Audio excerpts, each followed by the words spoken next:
Hello everyone. My name is Wesley. This is Wok Cook.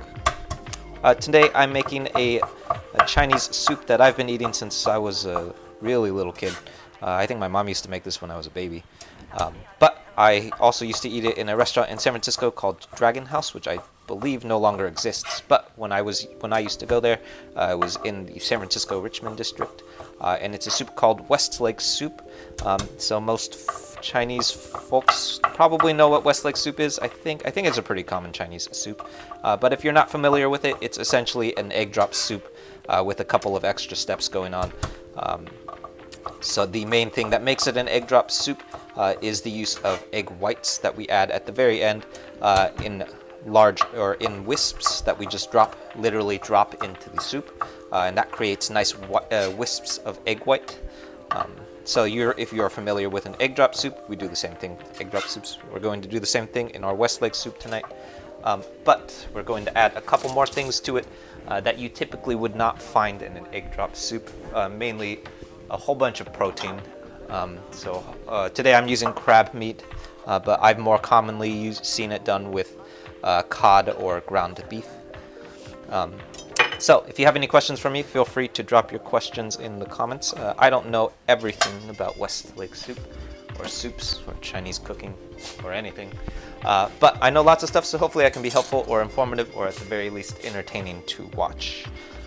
If you are interested in reproducing this particular soup yourself, I did do a recipe video for this, and it did come out this morning, which is up on our YouTube channel, which is youtube.com/wokcook, which is the YouTube channel at the bottom of the screen if you're watching on Reddit. If you're already watching on YouTube, you're already there.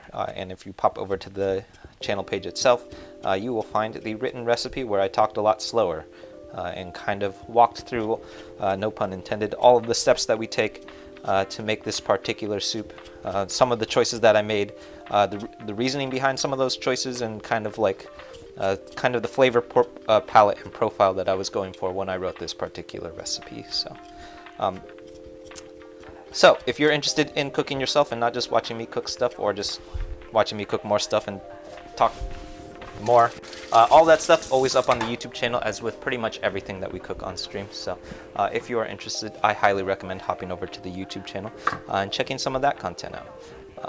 Or if you are more particular to the live streams, we also do this every Tuesday and Thursday at 6:30 PST, Wednesdays at 6 o'clock. So, and randomly on Fridays and Saturdays lately, just because I have more time on my hands lately. So, all right. So, as with many recipes that you have seen me write and live stream, I'm starting by crushing and then chopping up some garlic, followed by fine mincing some ginger here. For our ginger, or actually probably for both of these, especially because we're using this in a soup, you can absolutely do this stuff with a microplane, so you would literally just microplane it into the soup itself. I particularly don't get my microplane out unless I absolutely have to. So unless I'm doing Parmesan cheese, I don't take my microplane out for anything because it's a real pain in the butt to clean. So I personally opt for knife work if at all possible, because it's a lot easier to clean a knife than it is to clean a microplane. But if you are particularly averse to doing chopping, you can absolutely do this stuff with a microplane. And if you have a dishwasher, probably not that hard to clean, I guess. So that's our ginger.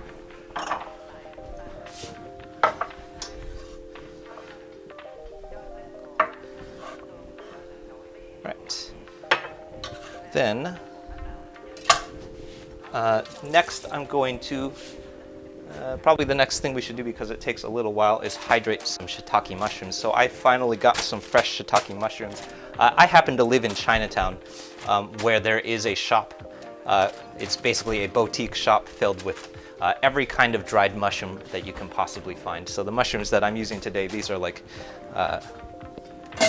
really tasty shiitake mushrooms. But if you can't get your hands on shiitake mushrooms, really any kind of dried mushroom will work. I would not use fresh mushrooms because that's going to be a different thing, but any kind of dried mushrooms will work for sure.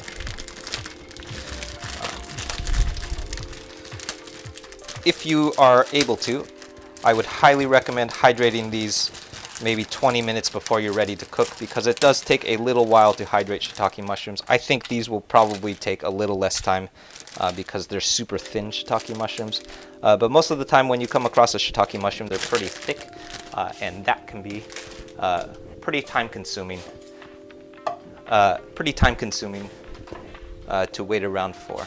And a shiitake mushroom that is underhydrated is extremely difficult to cut. So you will find it is super rubbery, kind of chalky, and just generally pretty dangerous to chop, because even with a really sharp knife, it doesn't actually cut all the way through unless you give it a lot of force, which once you start giving a lot of force with your knife, that's when you're in danger of slipping and probably chopping your finger off or something. So anytime you are working with shiitake mushrooms and you notice that they aren't fully hydrated, probably stop what you're doing. So I am hydrating these in a pot of boiled water. So that was some hot water that I boiled right before we started streaming.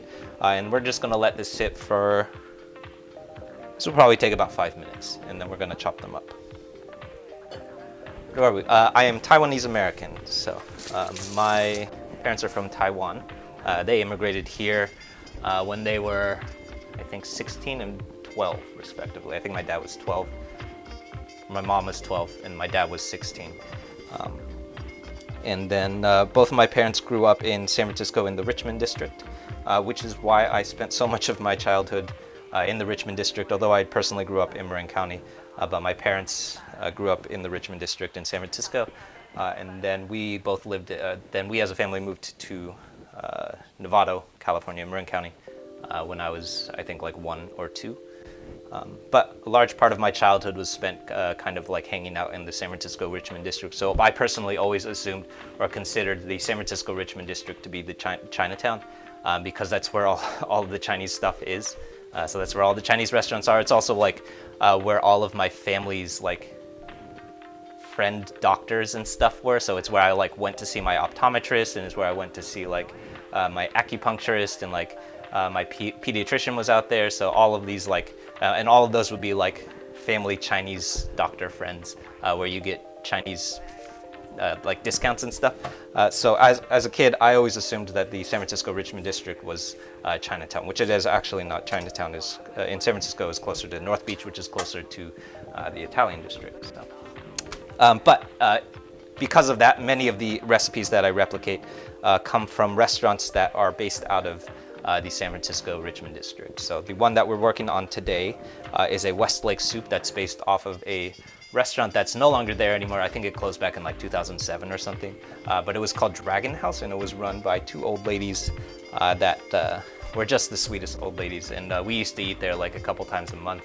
And I have lots of memories of like playing Game Boy while my parents talked to the owners, and then kind of just like watched the soup get cold because we were waiting to eat it. So stuff like that. That was my childhood in a nutshell. What can you make with 1 pound of garlic?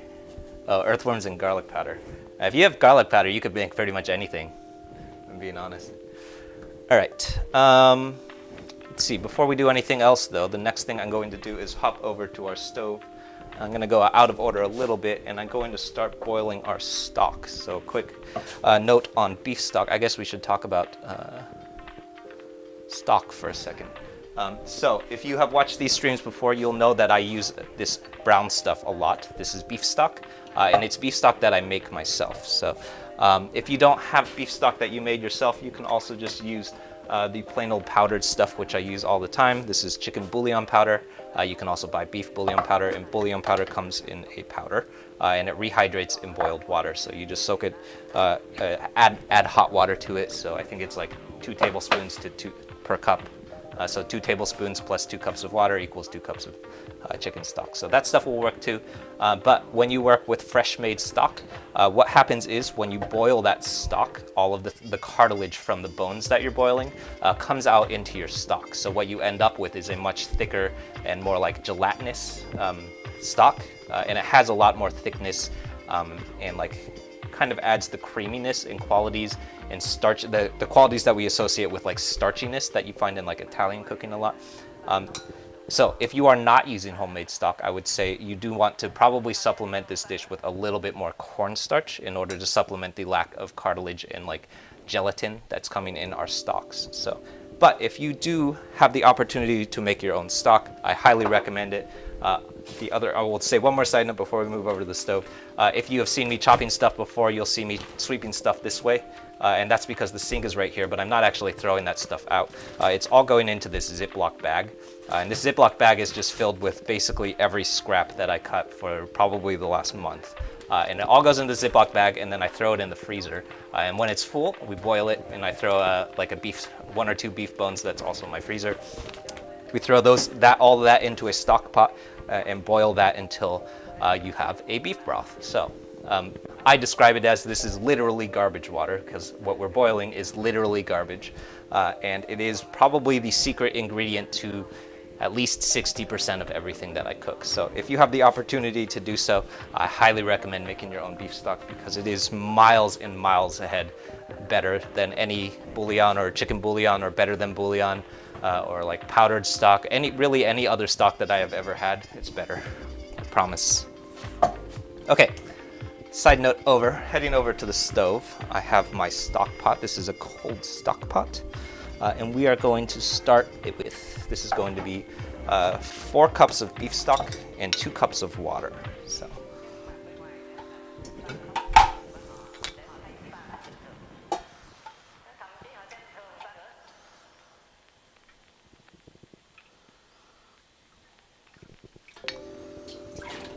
Not quite enough.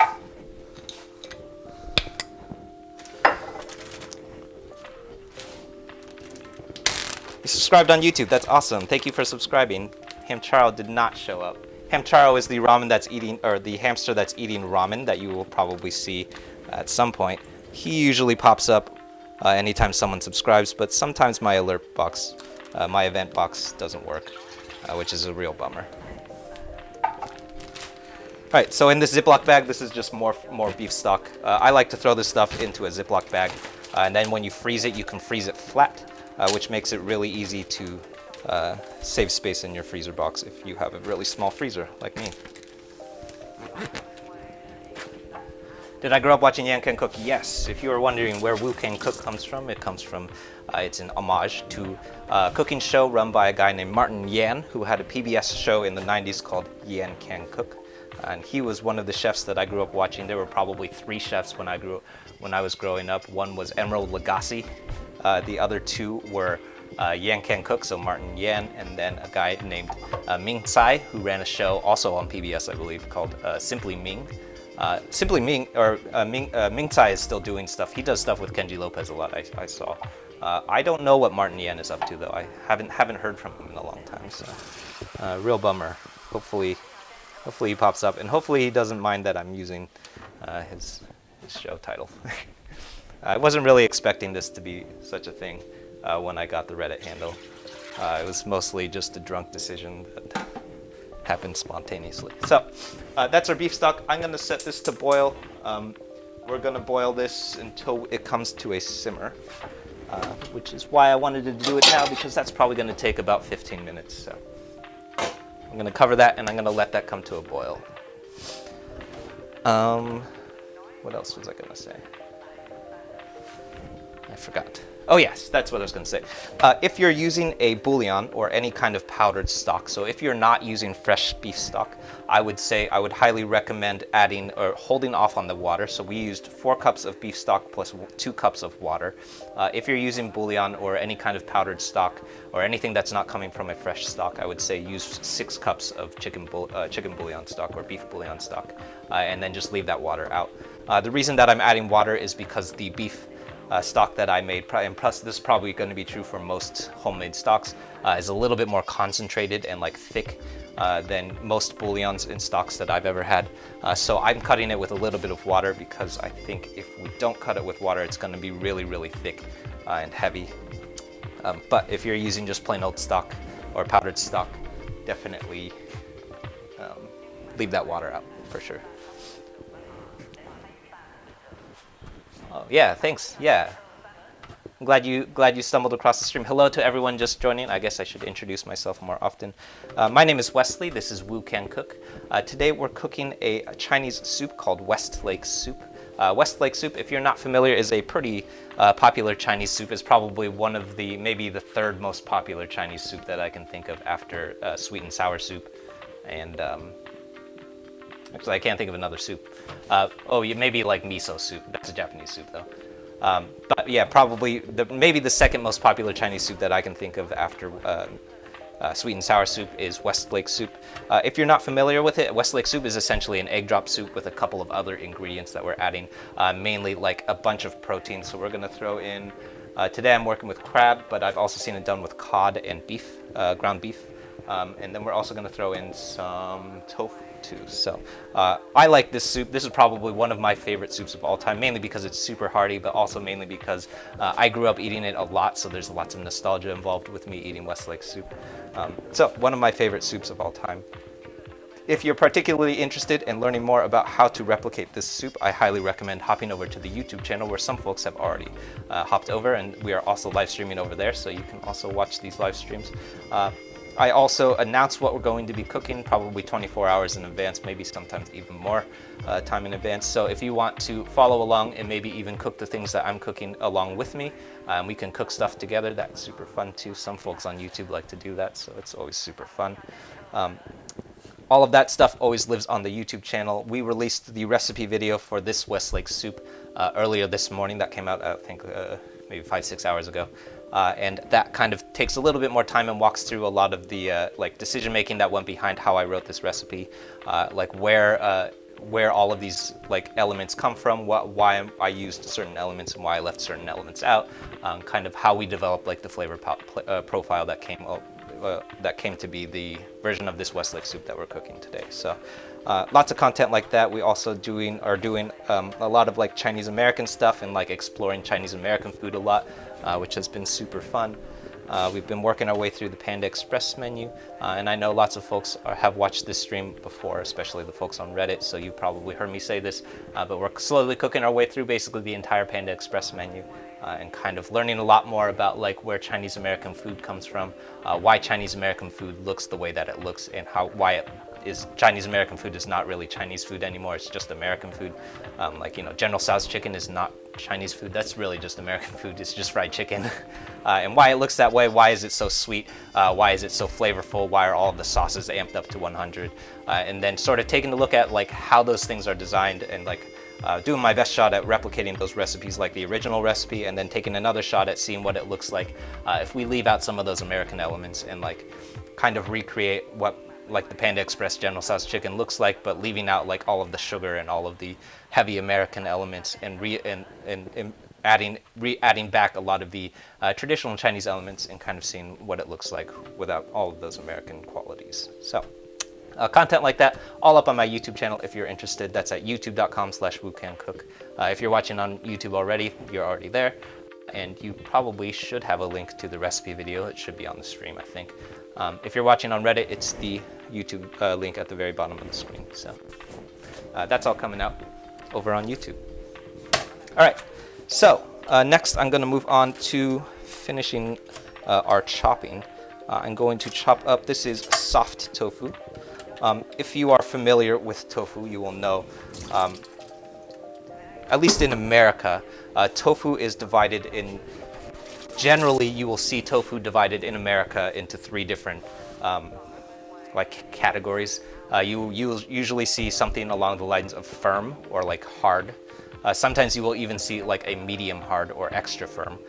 Then you will see something like medium, and then you'll see something like soft. So in America, that's generally the categories of tofu that we see come up a lot. But in actuality, there are a whole lot of categories of tofu, more than I can even name.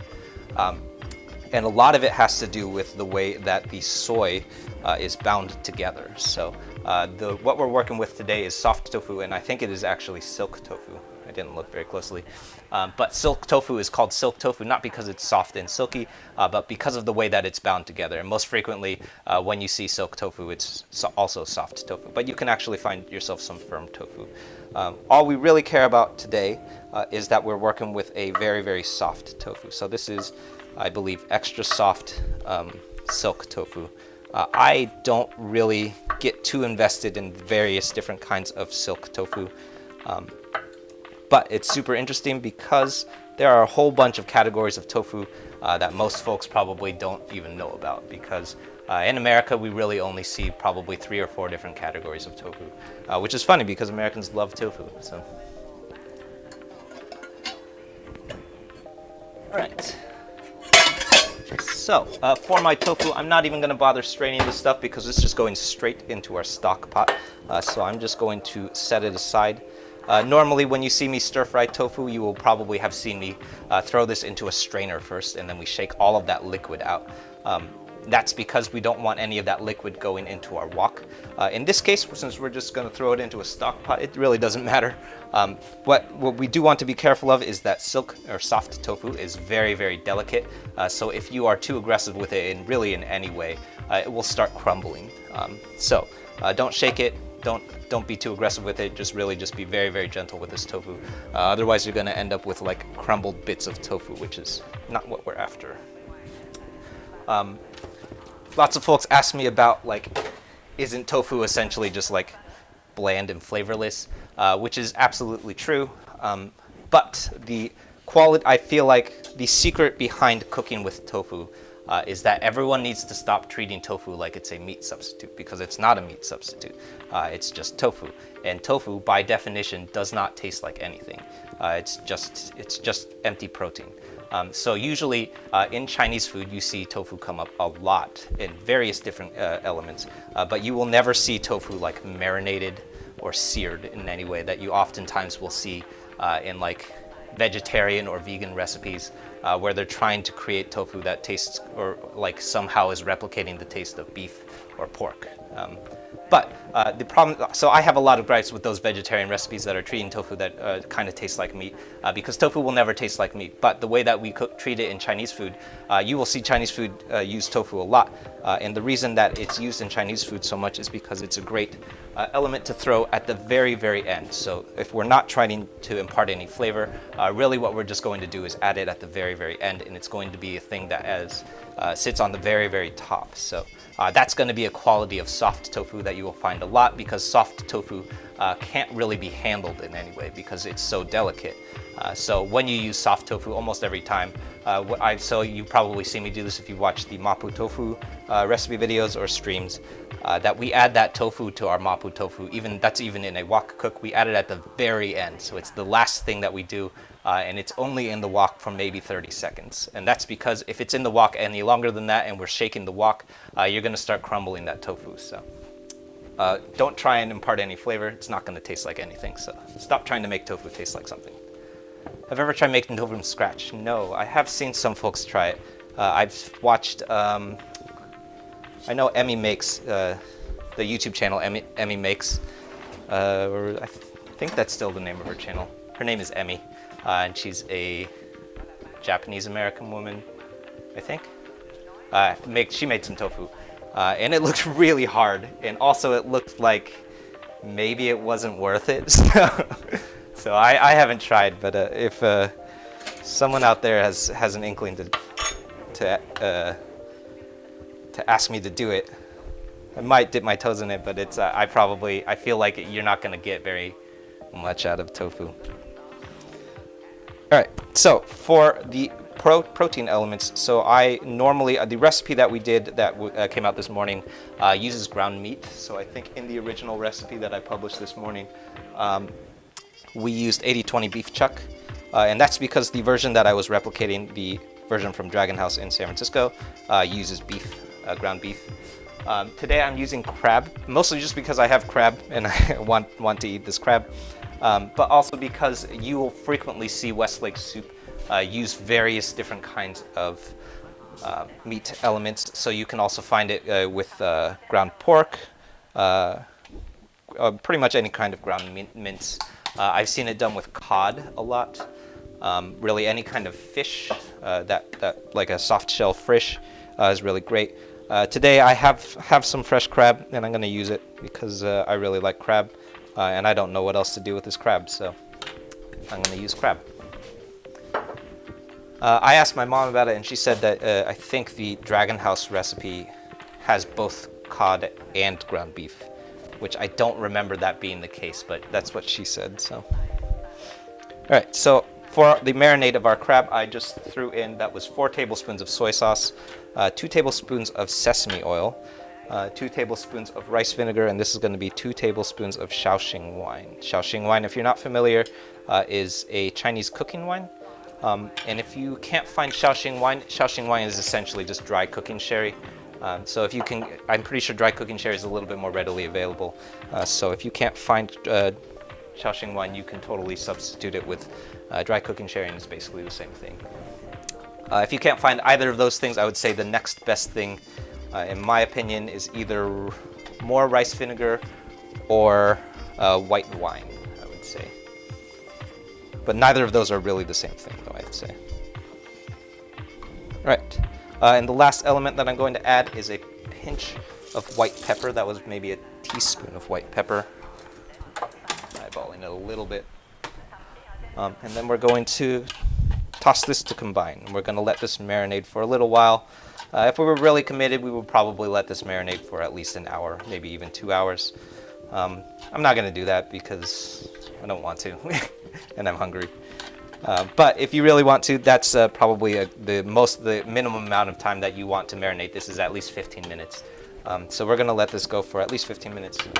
Then it should be ready to drop into our soup.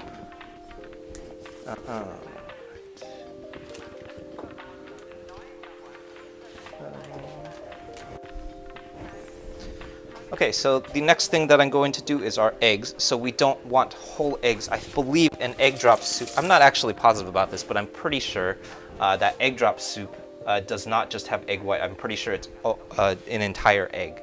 We don't want to add yolks to our egg whites, or to our egg drop this time, in this case though. So we're going to be separating our eggs from their yolks. And I mess this up a lot, so I'm gonna talk my way through it, partially for your benefit, but mostly for my benefit, so I don't mess this up. A proper egg white station requires 3 separate bowls. So don't do this with 2 bowls, definitely don't do it with 1 bowl. What happens when you separate eggs from their whites is that, depending on how old your eggs are, the yolks might actually split. So when you're in the process of separating it and you do it over 1 bowl, you might find that a little bit of yolk might end up into your egg whites. So in this case, that's not actually that big of a deal, but if you're doing something like a meringue or anything that requires that you whip egg whites to a stiff peak, that won't work. If there's even a little bit of egg yolk in your egg whites, you're not going to be able to do that. So if you're being very, very careful about your egg whites and you really want to make sure that it's separated, you need 3 separate bowls. So what we're going to do is crack our eggs over 1 bowl. And I fucked it up. All right, so I guess I'm eating that for breakfast tomorrow.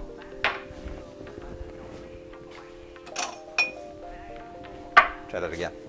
So we're cracking our egg over the first bowl.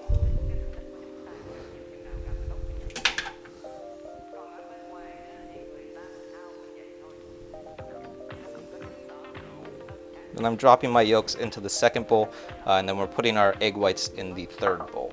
And then we're going to repeat that. So essentially what we're after here is we're trying not to let any yolk end up into our egg whites. So if we were to do all of this over 1 bowl, you would be constantly running the risk of adding egg yolk to your egg whites. And then if you, at any point in your we're going to do 4 eggs here. So if at any point you mess up, you might end up with egg yolk in all 4 of your egg whites. So in this case, I fucked up once, and it's just 1 egg. So I'm just going to eat that for breakfast tomorrow. But if I was doing this over here, then we would just have burned 2 eggs, which is less than ideal.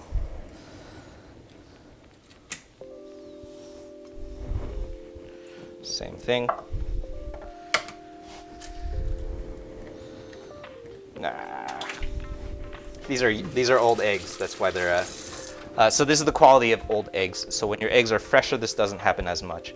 But when your eggs are older, that's what happens. Is they can split like that. These fresher eggs.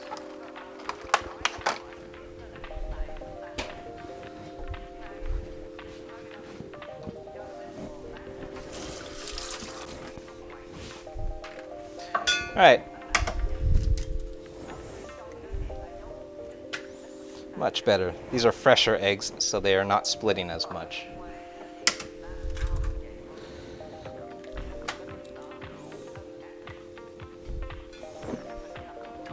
Right, so that is our egg white. So as you can see, I was using some older eggs. 2 out of the 4 eggs that I cracked were split. The yolks had already split. So if we did doing all 4 of those over the same bowl, we would have to have restarted 4 different eggs 4 times. So that would have been a real bummer because that's a real big waste of egg. But because we did it over a separate bowl, we only had to restart twice, and I just put those in a separate bowl, and I'm just going to eat eggs for breakfast tomorrow. So that's what's going to happen over there.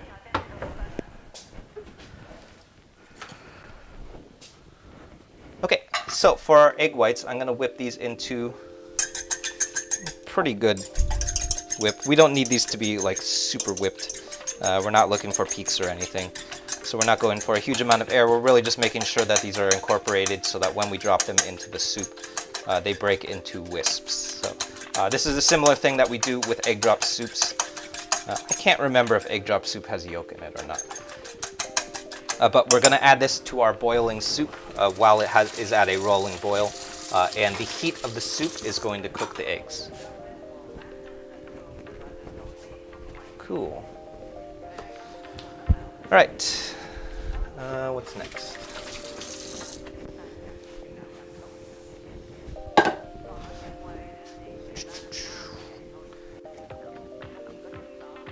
Alright, so the next thing I'm going to do is a cornstarch slurry. So I'm going to use 5 tablespoons of cornstarch in my cornstarch slurry today. If you are working with chicken bouillon or chicken stock that comes from powder, I would say use 6 tablespoons of cornstarch for your cornstarch slurry because you need a little bit more thickness to come from your cornstarch. Because since we're using homemade beef stock, our beef stock is already pretty thick as it is. So I'm only using 5 tablespoons, although 5 tablespoons already is quite a bit of cornstarch. But we do want our soup to be nice and thick.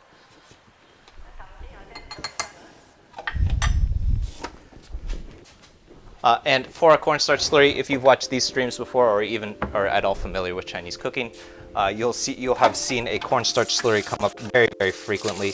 And essentially the idea is cornstarch is the element that you will see come up in a lot of Chinese cooking and I feel like just Asian cooking in general. And it's the element that we use to create thickness in sauces. So it's not just a soup quality, really any kind of stir fry. So anytime that you're working with a curry or mapo tofu or even kung pao chicken, I'm pretty sure I use cornstarch slurry.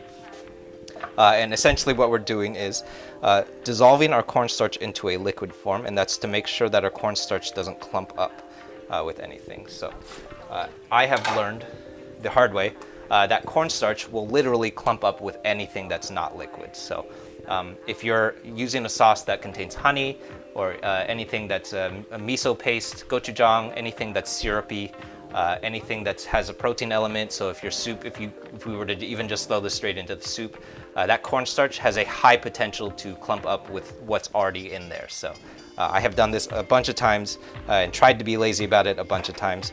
And you really don't want to be lazy about it. Just add it to water first. We're not too particular about the amount of water. Really all that we want to make sure is that there's no remaining solids from our cornstarch at this point. So we have liquid substance in our cornstarch. We'll probably have to stir that one more time before we add it. And that is a cornstarch slurry. You will see a cornstarch slurry come up in Chinese cooking very, very frequently.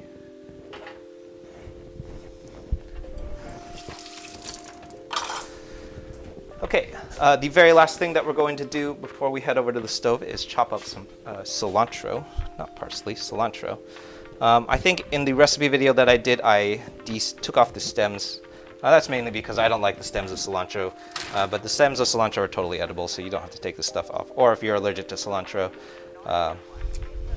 just leave it out entirely. Although I will say is that, to me, the element of cilantro is one of the most important elements of Westlake soup. So you probably don't want to leave this out if at all possible. But if you have the gene that makes cilantro taste like soup or soap to you. That's a real bummer because cilantro is really delicious. Lazy Chill. Hey, how's it going? Hello to everyone just joining. My name is Wesley. This is Woo Can Cook. I see that lots of folks have probably watched these streams before, and a couple folks have asked me if I cook the same 5 things every day or every week. No, I don't cook the same things every week. I do cook like probably the same like 20 to 25 things. And what I'm doing is I'm cooking my way through all of the recipes that I wrote. So usually I'll pick like 5 things that I'm going to cook from the recipe books that usually comes from these books that are sitting next to me right here. And those are all recipes that I wrote and published on YouTube. So if you are interested in recreating the thing that I'm creating or cooking tonight, or just generally on any of these streams, pretty much every stream that we do has an associated recipe video that goes along with it. That's always up on YouTube, and that's over at youtube.com/woocancook. Some folks are already watching us stream on YouTube, and we are working our way to a 1,000 subscriber goal by the end of December. I think we're gonna make it, though it's kind of moving a little slow. Okay, I guess it really depends on how often I stream. But all of the recorded content and recipes for the things that I'm cooking live up over on YouTube. So if you are interested in cooking stuff yourself, I highly recommend hopping over to YouTube and checking some of that content out. I released the recipe video for this Westlake soup that came out on YouTube earlier this morning, maybe 5-6 hours ago. And I kind of talked my way through all of the decision making that went behind a lot of the things that I cooked or added to the soup recipe. Some of the decision making behind it, like why I added certain things, why I omitted certain things, where this particular recipe is coming from, and like talked a little bit about like how it was a kind of like a critical element to my childhood, almost. So if you're interested in content like that, I recommend hopping over to YouTube, or if you just want to watch us stream over on YouTube, we also stream. Everything is also streaming on YouTube. Generally, I'm going to be pretty vigilant about this, but generally, when I live stream, I will also announce what we're going to be cooking, usually at least 24 hours in advance, sometimes more than that. And that's going to be published on YouTube at least 24 hours before we start streaming. So if you want to follow along and cook along with us, that should give you at least 24 hours to pick up the ingredients, unless you already have most of these ingredients. And then you can cook alongside me and ask me questions if you mess up, because I certainly have messed up many, many times. So, okay. Going back to the place seems like a recipe for disaster. Yeah, totally. So, I guess you could also use a bench scraper. So, I usually use the back of the knife, and that helps sweep up stuff going this direction. When I pick stuff up, I go this way. What's happening is the sharp end of the knife is running flat against the cutting board, so there's really no opportunity for the knife to cut my hand because it's flat against the cutting board right now. If it was up like this would be very, very dangerous because the knife is pointing out. But because we're scraping down against the cutting board, nothing is really going to happen in that direction. So, although if you are being super cautious, you probably should use a bench scraper. But that's generally, again, for the same reason that I don't use microplanes, is because I don't like cleaning stuff if I don't have to. So I don't take my bench scraper out unless I absolutely have to. Basically, unless I'm making dough or bread of some kind, I don't take my bench scraper out for anything, because then I have to clean the stupid bench scraper, which is annoying. So, right. Okay. Oh, I'm not done cutting. The last thing that we're going to do, I hope these are hydrated, they are, is our shiitake mushrooms. So, the shiitake mushrooms that I'm cutting up today are a particularly interesting kind of shiitake mushroom that I have not seen before. They come from, so I happen to live next door to a boutique dried mushroom shop. Usually when you see shiitake mushrooms, they're a little bit thicker. Let's see if I have some. And they look like this. So they come dry and they look like this. They're a little bit thicker and have a really, really thick stem here on this end. So usually they also take a little bit longer to hydrate too. But that stem on your shiitake mushrooms are not super tasty. They're pretty rubbery, so you don't want to eat that bit. So anytime that we're working with shiitake mushrooms, even these, I'm going to slice that off. Definitely save those for your stalks because that's really, really tasty stuff. Some of these are already destemmed, and we don't want to eat those stems. How to add two cameras? Yes, you should use, we're in Reddit. That's RPan Studio. RPan Studio is essentially a copy of OBS. And OBS will link multiple cameras. So, good question though. All right, so for our shiitake mushrooms, I'm going for a rough dice here. We don't need to be super fine because this is just going to drop straight into our soup.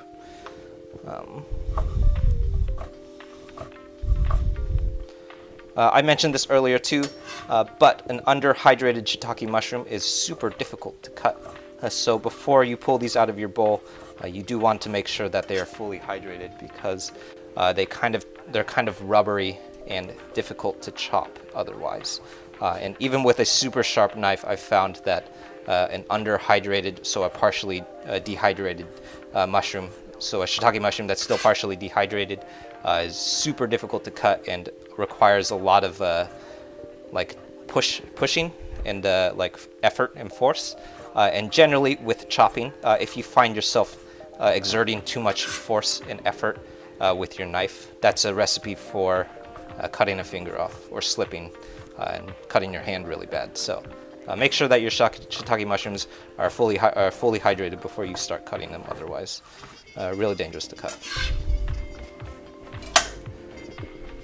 Okay.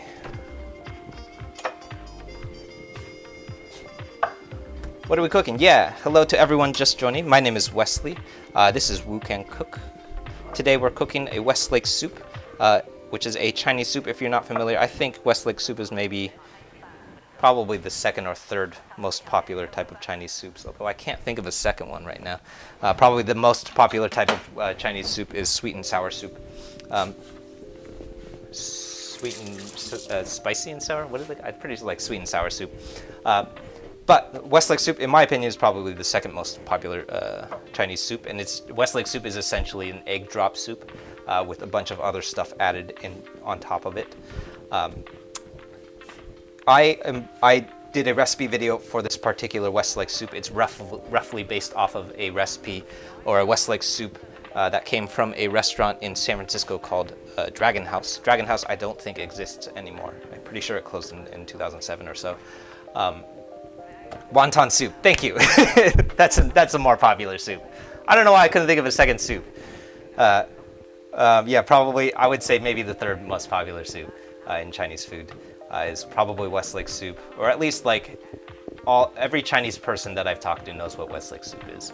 And lots of times the Chinese kids that I talk to, especially the kids that grew up in the 90s, like have similar childhood memories of Westlake Soup, of like ordering it in restaurants because it's generally like a pretty cheap soup, and like kind of it being the first thing that comes out. So no, this particular Westlake Soup has lots of nostalgia for me because it's a soup that I used to eat a lot when I was a little kid. I remember like eating the soup while also playing Game Boy under the table, so that was like a big part of my childhood. So if you're interested in this particular recipe, as with everything that we cook on stream, there's a recipe video that walks through what we're doing and some of the decision making that goes behind what we're doing. It moves a little bit slower too. That's up on YouTube, so if you're watching on YouTube already, that's you're already there. If you're watching on Reddit, it's the YouTube channel that's at the bottom of the screen, which is youtube.com/WokCook. We're working our way to a 1,000 subscriber goal by the end of the month. I hope we can make it. Hopefully when you do subscribe, because I assume that everyone is going to subscribe, which I probably shouldn't, Hamcharo will pop up. Hamcharo is the hamster that's eating ramen. He's my favorite little guy. He only gets to eat ramen when someone subscribes, so he's very hungry. All right, so let's hop over to the stove. You almost made your wok chip today. Carbon steel, nice. Yeah, carbon steel, my favorite kind of wok. Did you get the Joyce Chen wok? I hope you got the Joyce Chen wok. I haven't asked if anyone else has gotten the Joyce Chen wok though. I've heard I've heard lots of good things about it, but I know that the reason that everyone likes the Joyce Chen carbon steel wok is because you can find it on Amazon. But the last time I checked, it was sold out on Amazon indefinitely. So hopefully, if you can find it, I've heard a lot of good things about the Joyce Chen wok, and it's like readily available. The wok that I have is just from the corner store, like down the street from me. But essentially, any wok that's made of carbon steel or like high heat potential will work. So, okay, so what are we doing next? So over on our stove, I have our beef stock. This is up to a boil or a simmer.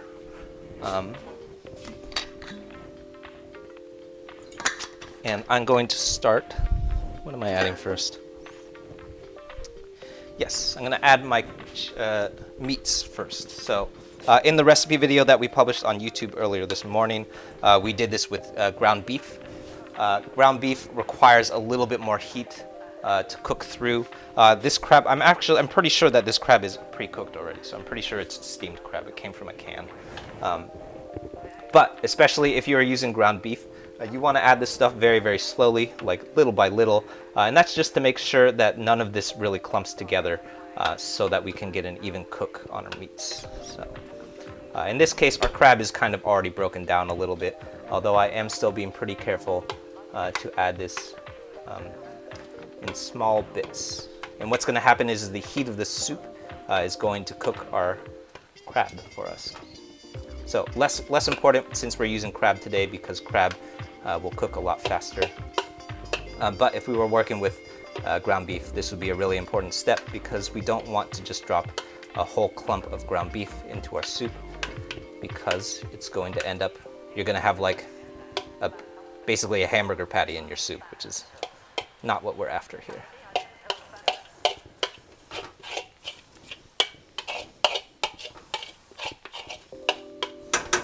All right.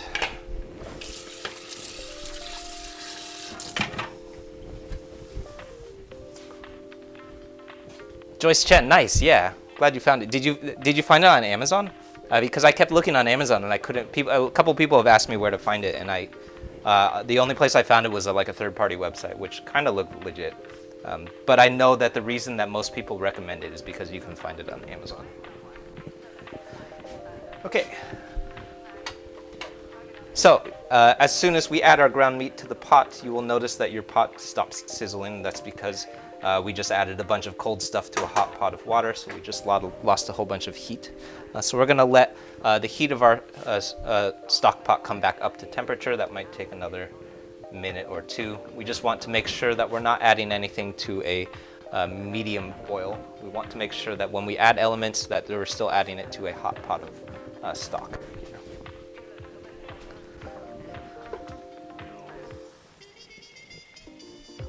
Yeah, that looks good. Cool. All right, let's circle back. If for everyone who is still watching on Reddit, and actually anyone who's watching on YouTube too, if I missed your comment, feel free to repeat your questions. Sometimes I miss questions because the camera's facing this way and the stove's over there. But if I miss a question and I didn't answer it, feel free to repeat it, and I would definitely make sure and get to it.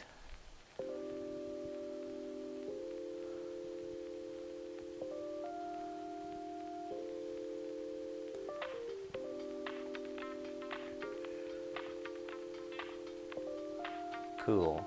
Cutting board. Yeah, the cutting board. I got this cutting board at I forget. I think I got it at like Bed Bath & Beyond or something. But I got it like 10 years ago. So it eventually at one point it started warping. So I had to refinish it myself. So at this point it's basically a handmade cutting board because I did all of the refinishing. But yeah, I love this cutting board because it's like, oh, actually the main reason that I like this cutting board, I should show you guys while we're waiting for our stock pot to boil. The big reason that I like this cutting board is because this cutting board has grips on the bottom. So it still slips a little bit, but it doesn't slip nearly as much as cutting boards without that grip. If you don't have grip on the bottom of your cutting board, just add a wet paper towel to the bottom of the cutting board, and that will stop it from slipping. But my big I love this cutting board because it has these little grips on the bottom, and it stops like most of the slipping. Sometimes if the counter gets super wet because I'm being sloppy with the way that I'm rinsing stuff, it will still slip a little bit, but these grips help a lot for to keep the cutting board from slipping around. It was on Amazon. Cool. Yeah, that's great. I'm glad that it's still available on Amazon because that makes it readily available to if you're looking for a wok. So that means that if you are looking for a wok and you currently own a stupid non-stick wok, you probably, if you've watched these streams before, you've probably heard me talk crap about non-stick woks because I don't know why they even make non-stick woks. What's the point of a non-stick wok? Why do woks have Teflon coatings? Because woks need to get hot. Teflon coatings don't get hot. So I don't understand that. But if you are looking for a wok, the carbon steel Joyce Chen wok, I'm not paid to sponsor Joyce Chen, but I have heard lots of good things about the Joyce Chen wok. And I have a friend that has one, and he said it's really good. I think I've even cooked on it once. Regular egg drop soup. Yeah, egg drop soup. Egg drop soup is essentially what this is. Although I'm pretty sure that an egg drop soup does not have thick and rich beef stock, and it definitely does not have marinated meat. So that's why I say Westlake Soup is basically an egg drop soup, except it has a whole bunch more of ingredients, proteins, and like flavor elements that make it, like, in my opinion, a lot more flavorful and like rich in umami than a more typical egg drop soup.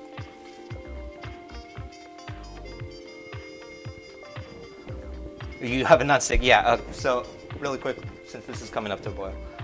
So I talk about this all the time, but the reason that I super don't recommend non-stick woks, really when people ask me for wok recommendations, the main thing that I say is really any brand of wok will be fine. My wok I don't even think it has a brand. It's just, I got it at the corner store for $10. I think it was a restaurant supply wok. What really matters is the quality of metal that you're buying.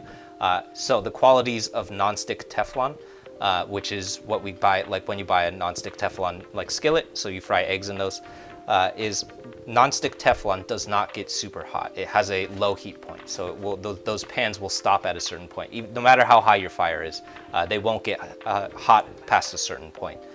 That means that when you're working with a wok, since when we work with woks, they have to be extremely hot because that's how flash cooking works, is you have to have super, super high heat combined with really, really quick cooking times. That's why when we cook with woks, the cooking time in a wok is maybe only like a minute or two per ingredient. Sometimes I'll cook an entire meal in under 5 minutes on a wok because everything you're doing happens really, really, really fast. If you have a Teflon non-stick coating, that wok is not going to be hot enough. So you're going to end up, I would guess, when you made that stir fry, you end up with qualities like kind of porridgey, a little bit soupy, a little bit like goopy, kind of like oatmeal qualities that you get from your stir fries. Not really crunchy vegetables, but more like loosely sauteed instead. And that's all because your wok isn't hot enough. And I don't know why you would make a Teflon non-stick wok, because you will never get hot enough because it has that Teflon coating. So I don't know why those exist, but unfortunately when you find woks in like most stores, so like Target or Walmart or any of the big box stores, oftentimes the woks that you will find are Teflon non-stick woks, so don't know why. How much sesame oil do you use in the soup per pint? I used 2 tablespoons of sesame oil. Yeah, actually I would say regardless of how much per pint. No, I would say that. I wouldn't go beyond 2 tablespoons of sesame oil for this dish. Sesame oil is really, really pungent. So if you use more than two tablespoons of sesame oil, it will immediately overtake the flavor palette of what you're cooking. So per pint is I have to do some quick conversions because we're in America and we're measuring in cups. But I used 6 cups of stock and 2 tablespoons of sesame oil. So if someone can do those rough conversions for me. But I'm pretty sure I wouldn't exceed more than 2 tablespoons, at most 3 tablespoons, but 3 tablespoons would only be if you're making a huge amount of soup. So trying to store woks is a huge pain. Yeah, I keep my wok in the oven, so I keep it in here. Can you kind of see that? Yeah, I keep it in the oven here. which is really useful. I also keep my Dutch oven there, and that's because woks are really large and like awkwardly shaped, so they're kind of weird. I also used to hang it on the wall at one point, and then it fell down. All right, so back to our stock pot. We have our soup is back up to a boil, so I am ready to add all of my diced ingredients. So this is my shiitake mushrooms. These are going in, followed by my ginger and garlic. If you prefer microplanes and you don't mind cleaning your microplane, or if you have a dishwasher, you can also just grate this stuff straight into the pot too, and that will also work. We do a similar thing with things like bologneses or any kind of like ragouts, any kind of Italian sauces. You will commonly see the use of a microplane straight into the pot. And that's because it's a little bit more convenient, but I also hate cleaning microplanes. So lots of times the decision making behind whether or not I cut something is whether or not I feel like cleaning it.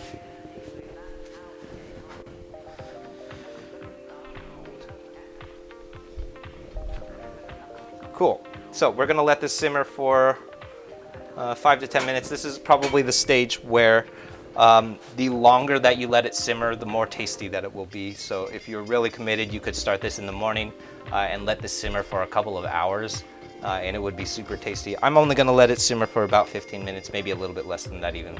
And that's just because I'm hungry and I don't want to let it simmer for that long. What I will say though is, so the only thing that we haven't added, or actually the two things that we haven't had, well actually we haven't added a couple of things, but the main protein that we haven't added is our tofu. So this is a quality that I discovered the second time that I tried making these. Some folks have asked about this, whether or not I eat all of the food that I cook. I do not eat all of the food that I cook. More than half of it goes to my brother who just had a baby, and he doesn't have time to cook right now. So I've been cooking a lot of stuff for him. And I only bring it to him once a week. So usually what I'm doing after I cook something is I'll take half of it and I'll put it in a box and then I freeze it. Westlake Soup works really great for freezing, or any kind of soup really works really great for freezing. But the qualities of tofu, which I discovered the first time that I tried freezing it, is that especially silk or soft tofu, it turns really rubbery once it freezes, and then it won't turn back to silk tofu anymore. My mom told me that it has to do with the way that the cell structures change once it freezes. I don't know anything about that, but I know that when it defrosts, it turns really, really rubbery, which is not the quality that you want. So if you are gonna freeze your beef, your Westlake soups, I would say leave this out. Don't put this into your soup at all. Just put it into the soup when you serve. And then freeze the rest of it, and then don't freeze this stuff because it's not great. And also, we're not really getting any flavor out of our tofu by adding it to the stock pot, where most of it is just going to come from the soup itself. This is really, you can almost think of soft or silk tofu as a garnish. So you can leave this out until the very end. You could even leave it out until you serve the soup, and it would be okay too. Today I'm going to eat most of this, so what I'm gonna do is, actually what I will do is I'll probably I'll put this in a box. I'm not sure what I'm gonna do. I'm probably just gonna throw it in, and then Steve can eat rubbery tofu. That's his fault. But definitely if you are worried about freezing your soups, leave the tofu out, and then don't freeze that stuff.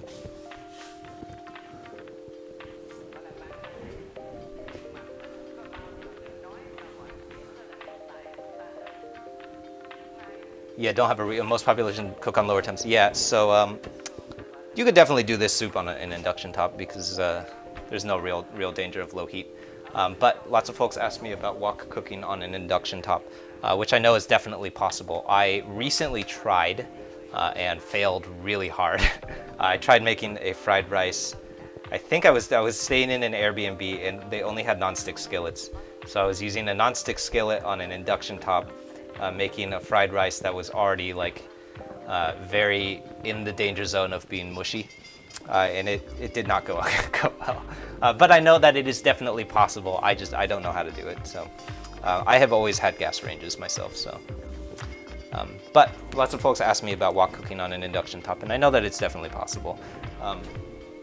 I also know that the one and only person that I have ever seen on television cook in a wok on an induction top is Yan Can Cook, and he's really good at it, and he has mastered how to do it. And it has to do with like understanding like how the heat is distributed in an induction top. So like understanding like what's happening. Induction plates themselves have a capacitor in it that causes the induction plate to turn off when it reaches a certain heat. So what's happening is it will heat up to a certain temperature, and then it turns off until it reaches a certain lower temperature, and then it turns back on. So that's a big problem for wok cooking, because for wok cooking you need high sustained heat the entire time. That's why in like street cooking you will see them cooking on like jet engine burners. And that's because you need that high heat constantly, because woks don't have any heat retention at all. That's because they're super thin, right? So since if you're cooking on an induction top and that thing turns off, that's going to be a big problem, because all of a sudden your wok is going to start cooling down randomly. But I'm not really sure how Yan Can Cook figures out how to cook on an induction top. I would assume it has to do with understanding like what's going on with those heating capacitors and like how to work around that, but never tried. So I've always cooked on gas tops for sure. Yeah, it scratches super easily. It's super easy to clean though, because it's basically just like cleaning a countertop. So do I use a rice cooker or an Instapot? I definitely use a rice cooker. Although I've tried cooking rice in an Instapot and didn't do it correctly. But someone told me, many people have told me that it's very good, useful for cooking rice. That's again one of the, so very frequently, I feel like I say this a lot, but the reason that I don't use my Instapot is because I don't like cleaning my Instapot, because it has a lot of weird nooks and crannies that are hard to clean. So I use a Zorjirishi rice cooker, and it's really great. Zorjirishis do take a super long time. But as long as usually, most of the time when I remember, I'll cook the rice in the morning. So I'll set it to cook at like 8 in the morning. So it has plenty of time to cook. But some of the settings, so Zorjirishi, if you're not familiar with the Zorjirishi, just gonna like go through all of my cooking kitchenware. So this is a Zorjirishi. There are various different brands or models of Zorjirishis, but essentially what happens is Zorjirishi has a very specific set of cooking times, so you can make really, really fluffy rice. So I love using this because I've been working my way through a 10-pound bag of brown rice, which is particularly not fluffy. That's the quality of brown rice, is that it's not very fluffy. It's definitely not as fluffy as white rice, but if you cook it in a Zorjirishi, it will actually get pretty fluffy. The problem is that the cook time for this rice cooker is extremely long. I think it probably takes like 3 hours to cook a couple cups of rice. So you have to start really, really early. So when I remember to do it, if I remember to put the rice on, I'll usually put it on in the morning, and then I'll start it around like lunchtime, and by dinner time the rice will be ready. But very frequently I'll forget, and then like I have to start cooking the rice while I'm cooking dinner. So I have a second like piece of crap rice cooker. This is like a Panasonic rice cooker. This one does not make super fluffy rice, but it cooks much quicker. I think it probably cooks rice in like 10 minutes. So those are the rice cookers. This needs to simmer for like another minute, so I guess we could. Low temps. Yeah, that's. I guess that's like the quality. If you're cooking on a stovetop, is low temperatures. But what a rice cooker is essentially doing is cooking your rice at low temperature. So a couple folks have also asked me how to cook rice. I'm guessing because of the Uncle Roger videos. So the way that I have always approached rice cooking, this is like a technique that I feel like every Asian person has been told this by their parents. The way that most Asian know how to cook rice is not by measuring, it's by eyesight. So what we use is the first knuckle of our finger, so where your finger bends here. We're using this as a measurement. So we fill our rice up to the markers where it says, so this is like a cup of rice, and we add our raw rice to that marker line. If you're smart and you are not feeling lazy, rinse and wash that rice off first. When you wash rice, essentially what you're washing off is all of the excess starch That's really useful to get off, especially if you don't want your rice to clump up. If you don't care, I often forget or am just too lazy to wash my rice, and it works fine. It just you just get more clumps of rice, so your rice is a little bit more clumpy. But if you can remember and you're not lazy, rinse your rice first, put it in a straining basket, and then give it a rinse. And then add it to your pot, so up to one of these lines, wherever, how much rice you want to add. And then what you do is we fill up our rice pot with water. And what you're going for is, we're not measuring how much water is in the pot. What we're measuring is the distance between where the rice sits relative to where the water ends. So you put your finger in and touch your finger against where the rice has risen up to, and at that point, the water should come up to your first knuckle. So I'm putting my finger in, and it should reach our first knuckle here. And that's how we tell how much water you need relative to how much rice that you have. It's not about measuring, it's about where the water goes relative to your knuckle. So some folks have told me, what if you have really short knuckles? I have never had anyone say that it doesn't work for their knuckles, regardless of how long their knuckles are. But that same principle still applies for stove-topped rice cooking too, from what I've been told. I honestly did not know that you can make stovetop rice until college, because I had never done it. So, all right, so this has been simmering for about 10 minutes now, pretty much long enough. So we're going to start adding the last couple of ingredients here. I'm going to start with my tofu going in.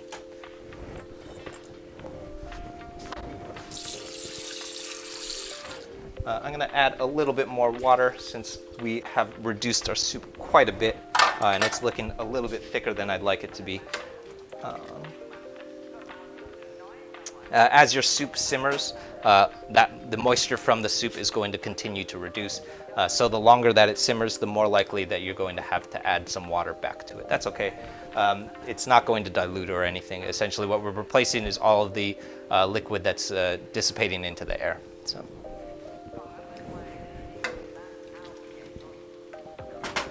All right. So I added my tofu.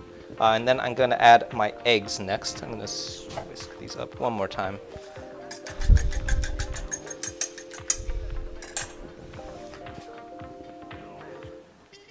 Your rice burns because of your tiny knuckles. Let me know how it goes. I've been told by many people with small knuckles that it works just fine. It won't burn. It won't burn, but it will.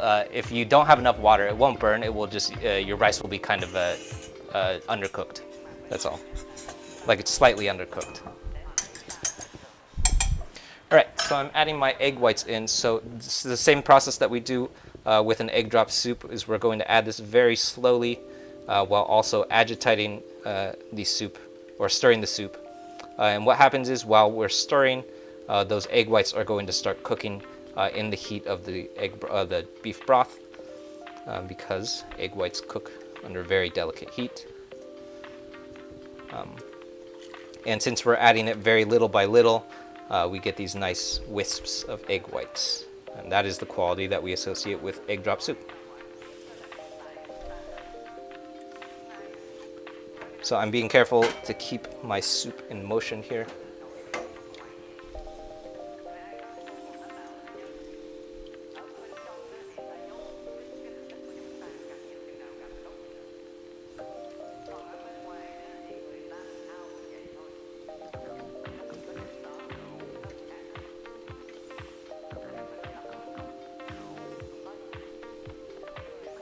And you can probably see it already, but there's lots of nice wisps of egg forming.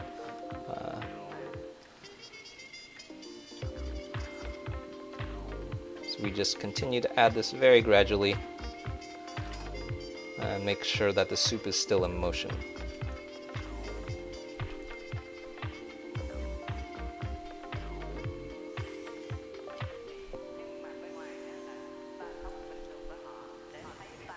All right. So I'm going to let that go for maybe a minute or two, just long enough for those egg whites to really solidify.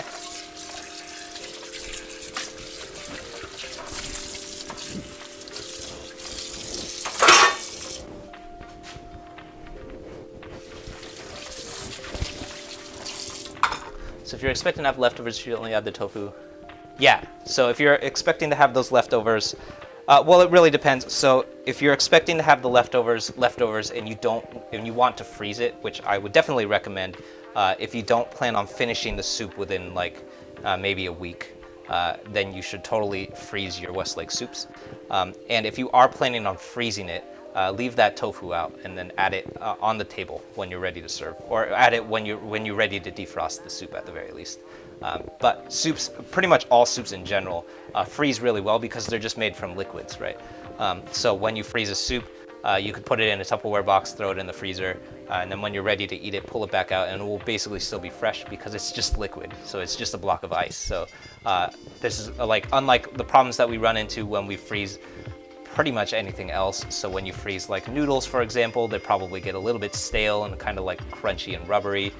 When you freeze like meats, they turn it like sometimes especially with beef and pork, the color will start oxidizing, so it will turn a weird color. None of that is a problem with soups because soups are just blocks of ice. So when you freeze it, it just ends up being like a block of ice. So it freezes really, really well. If you don't plan on finishing it within like a week, definitely the move to do is freeze that stuff. But if you do freeze it, leave that tofu out and then put it into the soup when you're ready to eat it. So when you defrost it, add it back to the soup. So defrost by just tossing it into a stock pot, and then basically just turning the fire on until it melts for probably like 5 minutes. And then once you have a liquidy soup, add it back to the pot, and then you have fresh tofu. But when we add it to the stock pot, we're not really going to impart any flavor to that tofu at this point. You can almost think of it as a garnish. It's really just going on top, especially because it's so delicate. So you don't really miss out on anything by leaving that tofu out. You're not going to add any extra flavor, so you're not missing any extra flavor by adding that tofu later. You could even add it on the dinner table too. Okay. Los Angeles style. Is it Los Angeles style? I don't know. I don't know what a Los Angeles style is. The version of this soup, I guess I should introduce myself. My name is Wesley. Hello to everyone just joining. My name is Wesley. This is Wok Cook.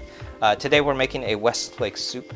The version that we're mimicking today is loosely based off of a Westlake soup from a restaurant in San Francisco in the Richmond district called Dragon House. To my knowledge, Dragon House no longer exists. I'm pretty sure it's a sushi restaurant now. But back in like the 90s, Dragon House was, I think, on like 17th, on Clement between 17th and 18th or something like that.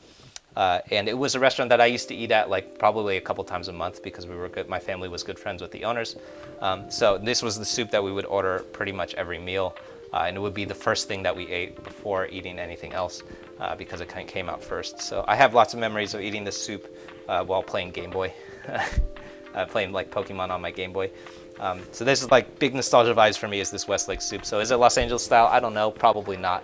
It's probably like San Francisco style or probably Americanized to some degree because it came from a restaurant in San Francisco. So, but if you have any questions for me, feel free to drop your questions in the comments. I don't know everything about Chinese soups, but I know lots of stuff. If you're particularly interested in recreating this particular recipe, I did a recipe video for this particular soup that was earlier this morning, I think. Actually, we released the recipe for this video, and that came up on our YouTube channel, which if you're watching on YouTube, and you're watching the stream on YouTube already, you're already there. It's the YouTube channel that you're watching this on. If you're watching it on Reddit, it's the YouTube link at the bottom of the screen, and that's at youtube.com/WokCook. Lots of fun stuff over there, including the recipe for this video, for this stream. Pretty much everything that we cook on stream has an associated recipe video that goes along with it. In the recipe video that I did for this one, it's a little bit longer, so it moves a little bit slower, kind of takes a little bit more time in discussing like some of the decision making that goes behind some of the things that we're adding, how we kind of recreate some of the palettes and like flavors that we're adding to the soup itself. Oh, I forgot the fish sauce. That was super random, but I forgot the fish sauce. We're gonna have to add that. So all that stuff up on the YouTube channel. We're releasing new recipes every Friday. We've been recreating lots of stuff lately, so I've been working my way through recreating a bunch of different recipes from various restaurants around San Francisco and like Oakland, the Oakland, San Francisco area. Last night we did a dandan mian on stream that was recreating a dandan mian from a restaurant here in Oakland called Guilin Noodle, which is a Szechuan, pretty sure Szechuan. But we were doing a dandan mian, which is a very specific type of noodle, or noodle dish. So lots of content like that. If you're particularly interested in watching or cooking stuff yourself, I recommend hopping over there, where there's lots of nice, fun recipes that are relatively easy to follow, I hope.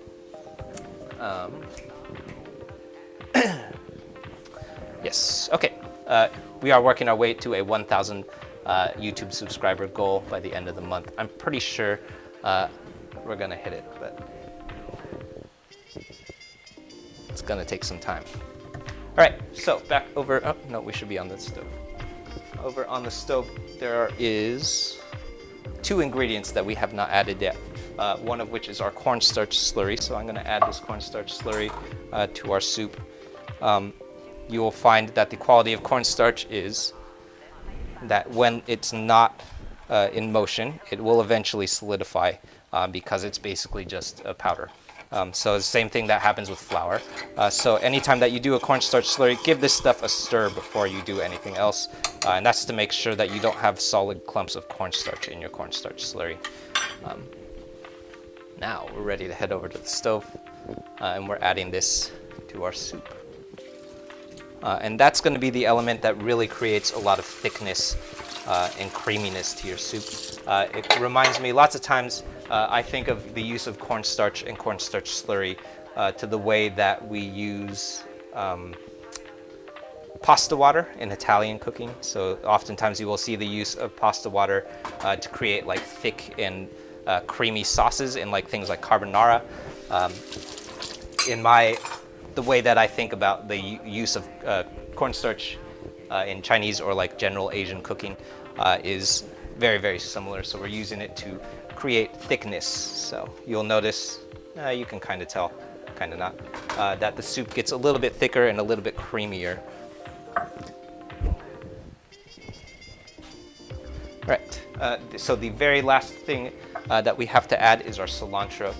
You definitely want to leave the cilantro out until the very, very end, because the longer that cilantro sits in that liquid, it will start becoming like I guess like translucent and a little bit slimy. So we don't want to leave this stuff sitting in our soup for too long. Although I don't like adding it at the end, because I do want this stuff to be like dispersed throughout. That's kind of like an aesthetic thing.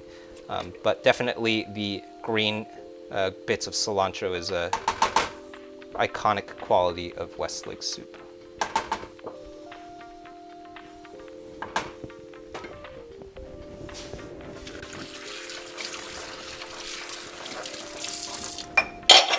You had no idea cilantro is used in Asian cuisine? Yeah, totally.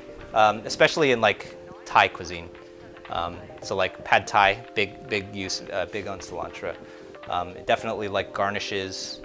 Where else have I used cilantro lately? Mostly in Thai cooking, I think, but definitely in Chinese cooking a little bit less frequent, other than soups. Right, so the very last thing that we're going to do is season to taste. That's going to be really specific to whatever version of this soup that you make yourself.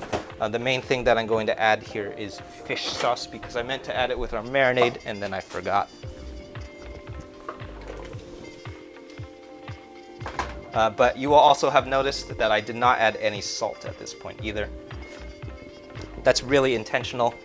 Don't add salt to your soups or sauces or anything that's going to reduce until the very, very end. And that's because when things reduce, the salinity is going to change. So if we add our salts too early, you're going to end up with an inaccurate picture of how salty your soup is. So I'm adding my salt at the very, very end because our soup is not going to reduce anymore.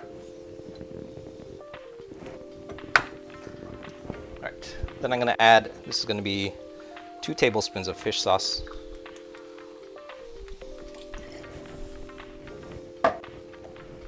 2 tablespoons of soy sauce, and a tiny pinch of white pepper. I'm really basing these amounts of each of these things, or really even what I'm adding at this point, based on how it tastes. So at this point, you really want to be working off of your sense of taste. So what does it taste like? What does it need? And add accordingly. So I'm adding what I think it needs to be added, but definitely taste your soup and make that decision for yourself.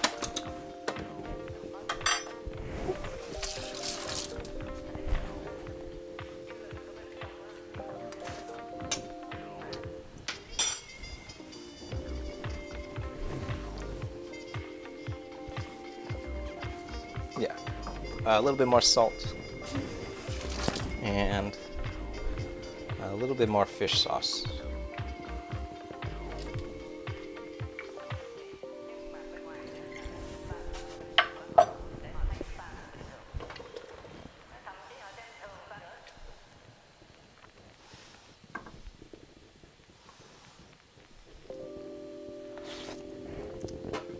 Yeah.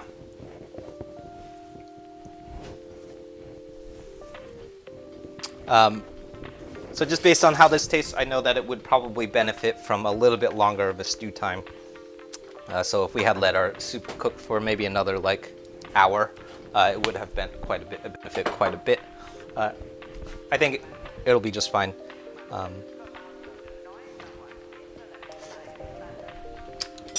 But if you have the foresight to start cooking this soup a little bit earlier in the day, definitely benefits from a longer cook time.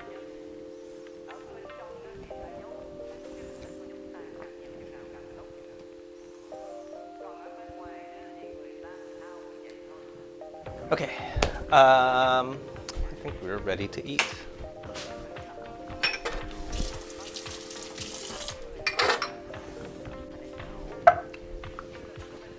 Alright, so the way that I always grew up eating Westlake soup was with a little bit of rice. I think that the reason that that we ate Westlake soup with rice though was so that we could stretch the soup a little bit farther.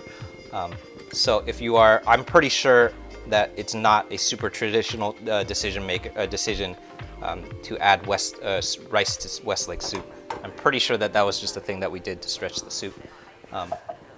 But it is my favorite way of eating Westlake soup. So if you've got some rice, definitely do it. Right, so I'm going to finish this with a little bit of cilantro because I have it.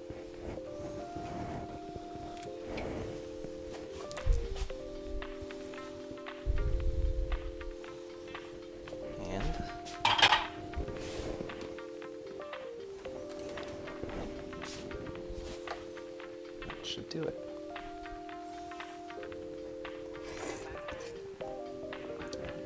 Yeah, it's good.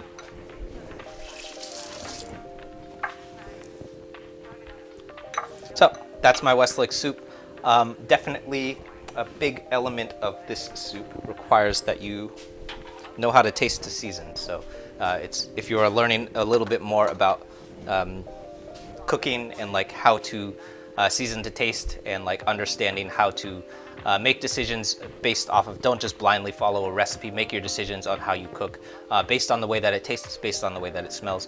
This is a really good one to go with because it requires that you really understand what's happening when you add certain ingredients. So I would definitely encourage you to play around with some of these ingredients, really understand like what is fish sauce, why are we adding it. Fish sauce has lots of fermentation, for example, so when you add fish sauce, what you're adding is a lot of depth of flavor. We're not adding saltiness or sweetness. Really what we're adding is like umami. So when I say like this needs more fish sauce, what I'm really saying is this needs a little bit more umami and more depth of flavor that I'm not really getting. And the reason so when I make that decision, the reason for that is because the version of this soup that I'm more familiar with uses ground beef. And that ground beef has a little bit more fat and a little bit more flavor to it. Since we use crab today, there's a little bit lacking. It's a little bit lacking in some of those depths of flavor. So I'm adding some extra ingredients to compensate for some of those things. So definitely, when you make this soup for yourself, it will require you to like learn a little bit more about like certain ingredients and how to make those decisions for yourself. So instead of just like blindly following a recipe, understanding like what the recipe is calling for, why is it calling for those things, and what happens when you adapt the recipe for yourself. So, Yeah, so that's my version of this Westlake soup. I hope you enjoyed it. I hope you give this a shot. If you're interested in recreating this particular soup yourself, I would definitely recommend hopping over to YouTube and checking out the recipe, which is up on YouTube now. That came out this morning. And it moves a little bit slower, kind of talks through some of the decision making behind the recipe and all of the things that we're adding and why we're adding them, things like that. It's a little bit easier to follow and especially a little bit easier to reference if you're trying to recreate this, because you won't have to watch an entire hour and a half. We've been streaming for an hour and a half, so it moves a little bit faster, has a little bit more explanation and a little bit more in-depth conversation about the soup itself. We've also been working our way through a whole bunch of dishes, so we've been slowly working our way through the Panda Express menu. We did a Thai pumpkin curry a couple weeks ago. Last week we did the custard buns from Legend of Korra. Next week we will have something else. I think we're doing pad see ew next week. So all that stuff up on the YouTube channel if you're particularly interested in cooking yourself or just watching me cook more stuff. That's always up on YouTube. So if you're already watching on YouTube, I recommend bopping over to the channel and checking out the recipes. If you're watching on Reddit, the YouTube channel is the link at the bottom of the screen. Super fun, lots of fun content over there. So other than that, we're streaming every Tuesday and Thursday at 6:30 PST, Wednesdays at 6 o'clock. Although next Wednesday and next Thursday happens to be Christmas Eve and Christmas Day, I think. So I might be missing on at least one of those days. But oftentimes you will find me streaming on random weekdays, weekends like tonight. So I'm pretty sure I'm going to stream tomorrow too and do Chinese meatball and a recipe that's called a lion's head meatball. So that's going to be fun. So I'll see you guys soon. My name is Wesley. This is Wok Cooking. I'll see you soon.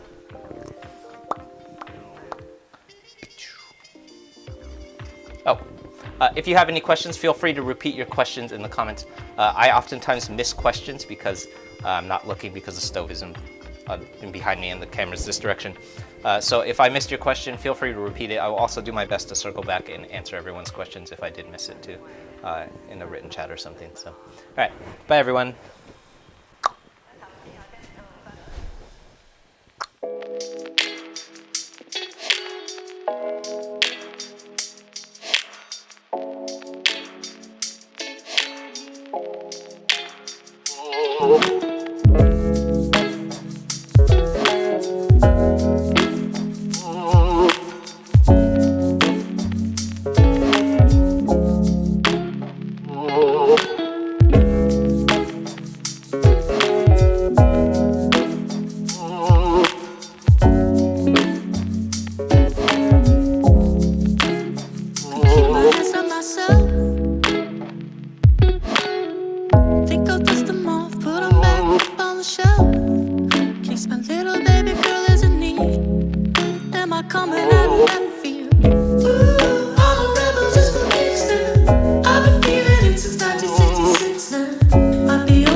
Am I coming out of left field?